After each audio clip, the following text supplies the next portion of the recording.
Now back to this ludicrous climate emergency declared by the Sydney City Council. Before you stock up on spam, fill the bathtub with water and huddle with the kids in the cellar, rest assured this is just another bit of overblown anti-science, anti-fact, anti-reason, hyper-political and over-emotional posturing by politicians. There is no climate emergency in Sydney. This is just a stunt, really, passed by the City Council in concert with local governments and activist groups right around the world who continue their alarmist virtue signalling on this issue.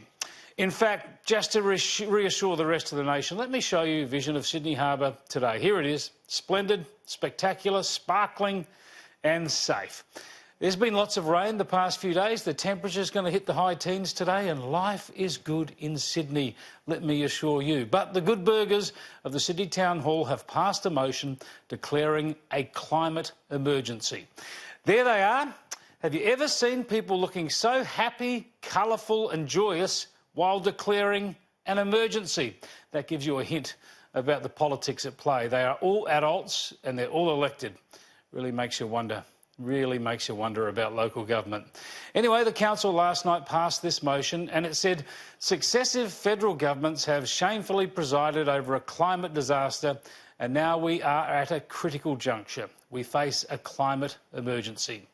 This is quite a stretch because, as you know, whatever you think of any Australian government or its climate policies, it's an absolute fantasy to suggest those policies, or lack thereof, have had any impact whatsoever on the global environment, where carbon dioxide emissions have been growing by amounts that are multiples of our total emissions every year. The declaration stretches credulity in its search for alarmism, mentioning that on January the 24th, 2019, 91 of the hottest 100 places on Earth were in Australia. Well, yes, when there's a heat wave in Australia, it's the winter in the Northern Hemisphere, and on any given summer's day, it's likely to be a race between us and Africa as the continents with most of the world's hottest places. The declaration also says our Pacific Ocean neighbours face displacement as sea levels rise, and soaring temperatures also impact on the increasing number of us that live in the great cities. Here we go again.